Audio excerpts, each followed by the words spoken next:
दूसरा अध्याय। माँ का देहांत और अलौकिक तावीज। मेरी माँ की सबसे बड़ी इच्छा मेरे बड़े भाई के विवाह की थी। आहा, जब मैं अनंत की पत्नी का मुख देखूंगी तब मुझे इस धरती पर ही स्वर्ग मिल जाएगा। इन शब्दों में माँ को अपने वंश को आगे चलाने की प्रबल भारतीय भावना व्यक्त करते मैं प्राय सुनता था।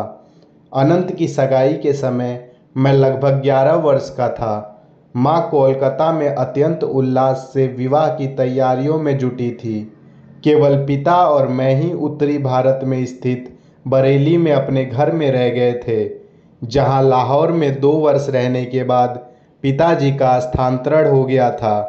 इसके पूर्व मैं अपनी 2 बड़ी बहनों रमा और उमा के विवाहों का ठाट बाट देख चुका था, किंतु घर में सबसे बड़ा पुत्र होने के नाते अनंत के विवाह की तैयारियां तो और भी बड़े स्तर पर हो रही थी।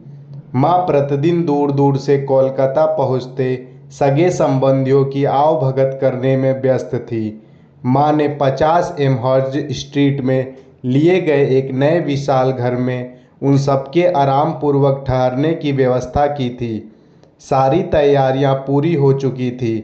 विवाह भोज के लिए नाना विध व्यंजन, बारात के साथ अनंत को ले जाने के लिए पालकी, रंग बिरंगी बत्तियों की कतारें, गत्तके, विशालकाय हाथी और ऊंट, अंग्रेजी, स्कॉटिश और हिंदुस्तानी बैंडबाजे, पेशवर गायक तथा नर्तक, विवाह विधि संपन्न कराने के लिए पंडित पुरोहित, सब कुछ तैयार था।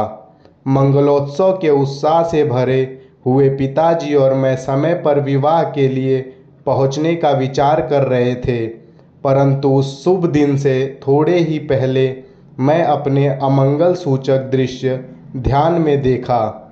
यह बरेली में अर्धरात्रि के समय था। मैं पिताजी के साथ अपने बंगले में बरामदे में सोया हुआ था। पलंग पर लगी मच्छरदानी की विचित्र फड़फड़ाहट सी ध्वनि से मेरी नींद खुल गई। पतली मच्छरदानी के पर्दे खुल गए और मुझे अपनी प्रिय माँ दिखाई पड़ी। अपने पिताजी को जगाओ। माँ की आवाज़ केवल एक फुसफुसाहट की तरह लगी। आज ही भोर को 4 बजे यहाँ से चलने वाली गाड़ी पकड़ो। यदि मुझे देखना चाहते हो तो जल्दी करो। इसके बाद वह छाया मूर्ति अदृश्य हो गई। पिताजी, पिताजी, माँ प्राण त्याग रही हैं। मेरे आर्त स्वर में व्याप्त भयाकुलता ने उन्हें तत्क्षण जगा दिया। सुबकते हुए मैंने उन्हें सारी घटना सुना दी। अपने स्वभाव के अनुसार इस स्थिति को अस्वीकार करते हुए उन्होंने मुझसे कहा, चिंता की कोई बात नहीं, यह तुम्हारे मन का भ्रम मात्र है। तुम्हारी माँ बिल्कुल ठीक है। यदि कोई दुखद समाचार मिल ही गया तो हम लोग कल चल पड़ेंगे। तीव्र व्यथा के कारण मेरे मुंह से यह शब्द भी निकल पड़े और न ही मैं आपको कभी क्षमा करूँगा। विषादपूर्ण प्रातःकाल अस्पष्ट संदेश लेकर आया। माँ गंभीर रूप से अस्वस्थ, विवाह स्थगित, तुरंत आइए।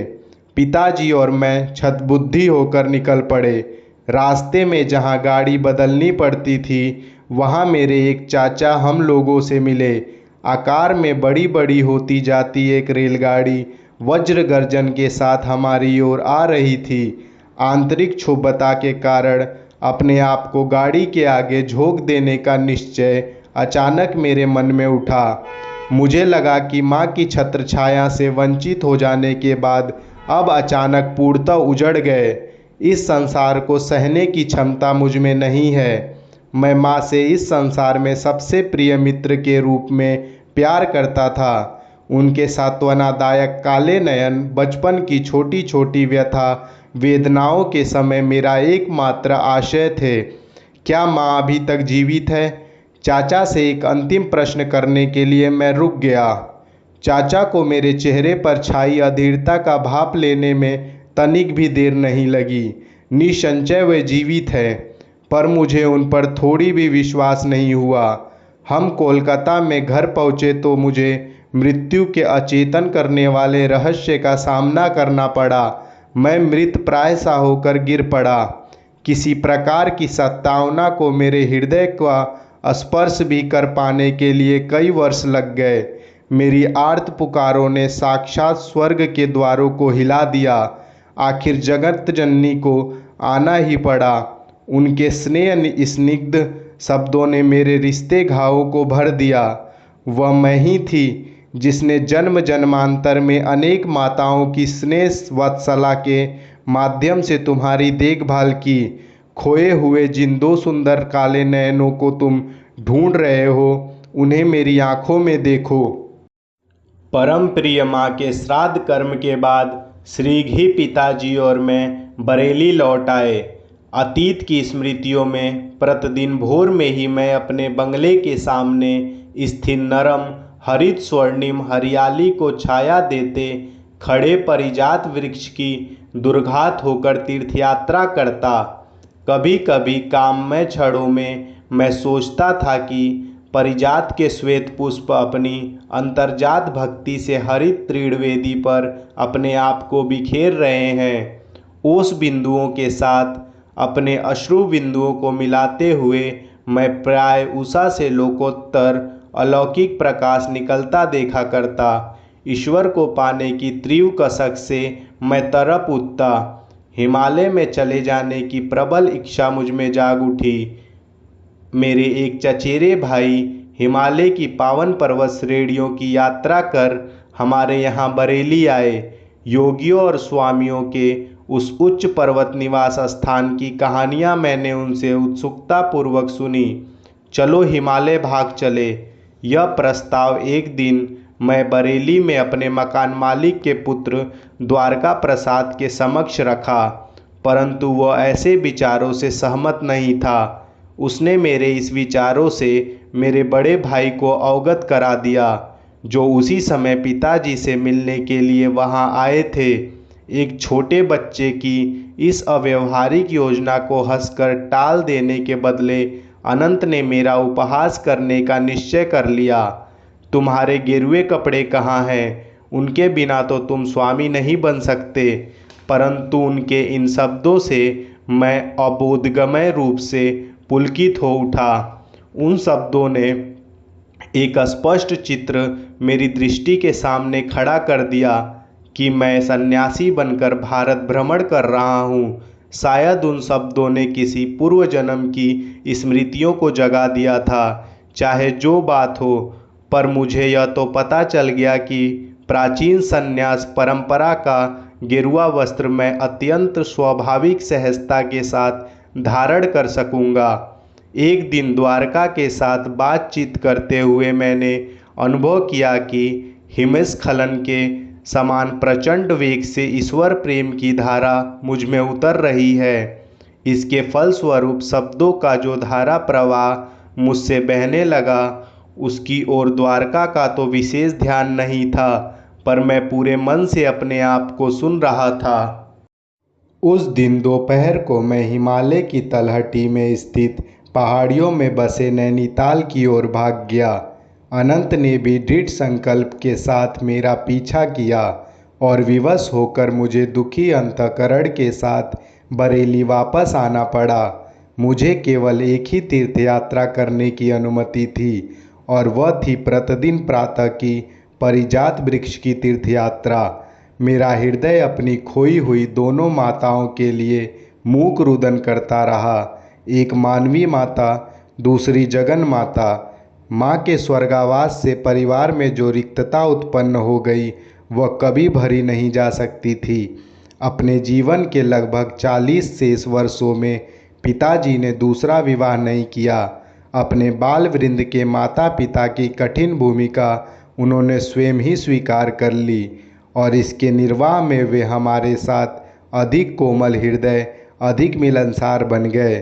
शांति और सूझबूझ के साथ ही वे विभिन्न पारिवारिक समस्याओं को हल करते थे।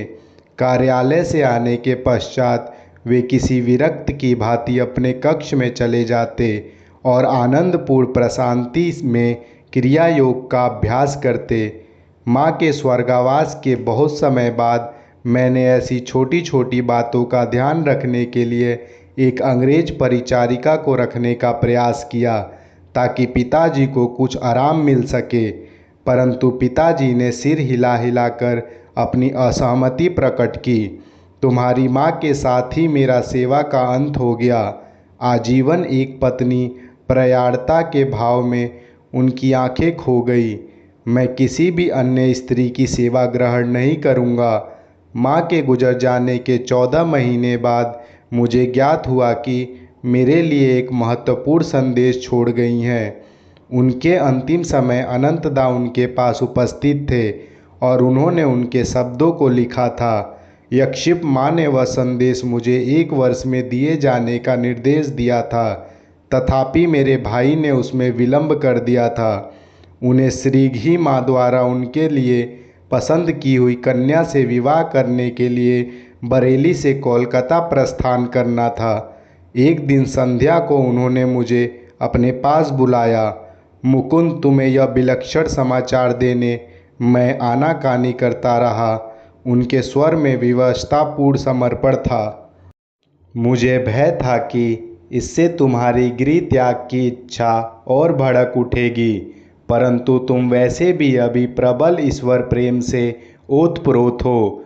अभी हाल ही में जब मैं तुम्हें हिमालय जाते हुए रास्ते से पकड़ लाया, तभी मैं एक निश्चित संकल्प कर लिया। मुझे किसी भी परिस्थिति में अब अपना पवित्र वचन निभाने में देर नहीं करनी चाहिए। मेरे भाई ने मुझे एक छोटी सी डिबिया दी और माँ का संदेश मुझे सुनाया। माँ ने कहा था, मेरे प्रिय पुत्र मुकुंद, मेरे ये शब्द तुम्हारे लिए मेरा अंतिम आशीर्वाद है। अब वह समय आ गया है जब मुझे तुम्हारे जन्म के पश्चात घटी अलौकिक घटनाओं से तुम्हें अवगत करा देना चाहिए। जब तुम मेरी गोद में एक नन्हे से शिशु मात्र थे, तभी मुझे तुम्हारे निहित मार्ग का पता चल गया था। मैं तब तुम्हें वाराणसी में अपने गुरु के घर ले गई थी।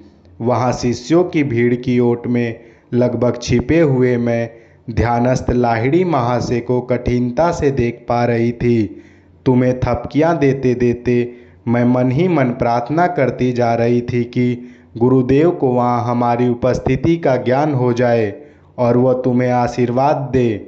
जब मेरी मूक भक्तिपूर्ण प्रार्थना तीव्र हो गई, तब उन्होंने आंखें खोली और मुझे पास आने का इशारा किया। सभी लोगों ने मुझे रास्ता दिया। मैं जाकर उन परम पवित्र चरण कमलों में अपना सिर रखा। लाहिड़ी महाशय ने तुम्हें अपने गोद में ले लिया और आध्यात्मिक दीक्षा के रूप में तुम्हारे ललाट पर अपना हाथ रखा। छोटी माँ, तुम्हारा पुत्र एक योगी होगा। एक आध्यात्मिक इंजन बनकर वह अनेक आत्माओं को ईश्वर के साम्राज्य में ले जाएगा। सर्वज्ञ गुरुदेव ने मेरी गुप्त प्रार्थना स्वीकार कर ली।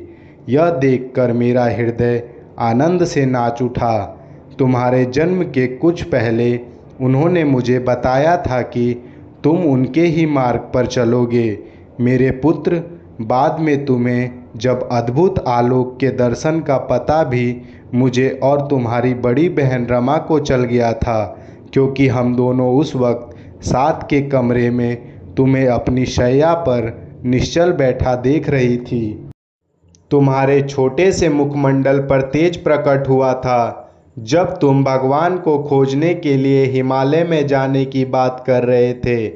तब तुम्हारी आवाज़ में अत्यंत दृढ़ निश्चय ध्वनित हो रहा था। इन सब माध्यमों से मेरे पुत्र, मैं समझ गई थी कि तुम्हारा मार्ग सांसारिक महत्वाकांक्षाओं से दूर है। मेरे जीवन की एक अद्वितीय घटना ने तो इस पर निश्चिता ही मोहर लगा दी।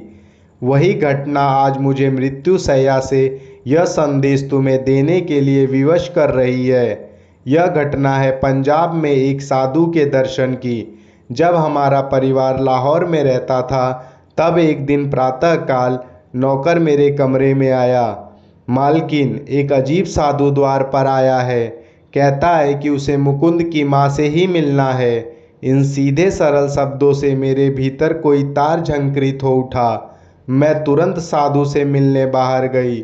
उनके चरणों में प्रणाम करते समय मैं समझ गई कि मेरे सामने कोई सच्चा सिद्ध पुरुष खड़ा है। उन्होंने कहा, माता, महान गुरुजन तुम्हें यह बता देना चाहते हैं कि इस पृथ्वी पर तुम्हारा वास अब अधिक दिन तक नहीं रहेगा। तुम्हारी अगली बीमारी तुम्हारे लिए अंतिम सिद्ध होगी। इसके पश्चात थोड़ी देर वे मौन रहे। उस मौन के दौरान मैंने कोई भय या संकट नहीं बल्कि महान शांति का अनुभव की। अंततः वह फिर कहने लगे, तुम्हें अपने पास अमानत के रूप में रखने के लिए चांदी का एक तावीज़ दिया जाएगा। वह आज मैं तुम्हें नहीं दूंगा। मेरे कथन को सत्य प्रमाणित करने के लिए कल जब तुम ध्यान कर रही होगी तब वह तुम्हारे हाथों में मूर्त रूप धारण कर लेगा। जब तुम्हारे मृत्यु की घड़ी निकट आएगी तब तुम्हें वह तावीज़ अपने बड़े बेटे अनंत को देकर उसे बताना होगा कि 1 वर्ष तक वह तावीज़ को अपने पास रखे। तत्पश्चात उसे तुम्हारे द्वितीय पुत्र को दे। महापुरुषों से प्राप्त उस तावीज़ के मर्म को मुकुंद समझ लेगा। उसे वह तावीज़ तब मिलना चाहिए जब वह सारी सांसारिक आशा आकांक्षाओं का परित्याग कर प्राणपण से ईश्वर की खोज करने के लिए प्रस्तुत हो रहा हो। जब वह तावीज़ कुछ वर्षों तक उसके पास रह चुका होगा और जब उसका उद्देश्य पूरा हो चुका होगा तब वह अपने आप अदृश्य हो जाएगा। गुप्त से अति गुप्त स्थान पर भी रखा हो तब भी वह जहाँ से आया था वहीं वापस चला जाएगा। मैंने उस साधु को भिक्षा अर्पण कर परम भक्ति भाव से नमन किया। भिक्षा ग्रहण न कर मुझे आशीर्वाद देकर वह चले गए। अगले दिन संध्या को जब मैं हाथ जोड़कर ध्यान में बैठी थी तब चांदी का एक तावीज़ मेरी हथेलियों के बीच में प्रकट हो गया। जैसा साधु ने कहा था, उसके शीतल चिकने स्पर्श से मुझे उसके प्रकट होने का ज्ञान हो गया। मैंने 2 वर्षों से अधिक समय तक इसे सावधानीपूर्वक संभाल कर रखा और अब इसे अनंत के पास छोड़े जा रही हूँ। मेरे लिए कोई शोक मत करना, क्योंकि मुझे मेरे गुरुदेव ईश्वर की गोद में पहुँचा देंगे। अच्छा मेरे बच्चे, अब मैं चलती हूँ। जगन माता तेरी रक्षा करेंगी। तावीज़ मेरे हाथों में आते ही ज्ञान का उज्जवल प्रकाश मुझ पर छा गया। अनेक सुप्त स्मृतियाँ जागृत हो उठी। तावीज़ गोल, दिखने में कुछ विचित्र सा और प्राचीन लगता था। उस पर संस्कृत के अक्षर खुदे हुए थे। मैं समझ गया कि इस जन्म के जीवन पथ पर भी अदृश्य रूप से मेरा मार्गदर्शन करने वाले मेरे पूर्व जन्मों के गुरुदेव ने इसे भेजा था। इसका एक और अधिक गहन अभिप्राय भी था, परंतु तावीज़ के भीतरी रहस्य का भेद खोल देना उचित नहीं होगा। मेरे जीवन के अत्यंत दुखद घटनाओं के बीच वह तावीज़ अनंततः किसी प्रकार अदृश्य हो गया और उसका अदृश्य होना किस प्रकार मेरे लिए गुरु लाभ का सूचक सिद्ध हुआ, इसका वर्णन इस प्रकरण में करने की आवश्यकता नहीं। किंतु हिमालय में जाने की अपनी चेष्टाओं में बार बार असफल किया गया यह बालक तावीज़ के पंखों पर सवार होकर प्रतिदिन दूर दूर तक यात्रा कर लेता था।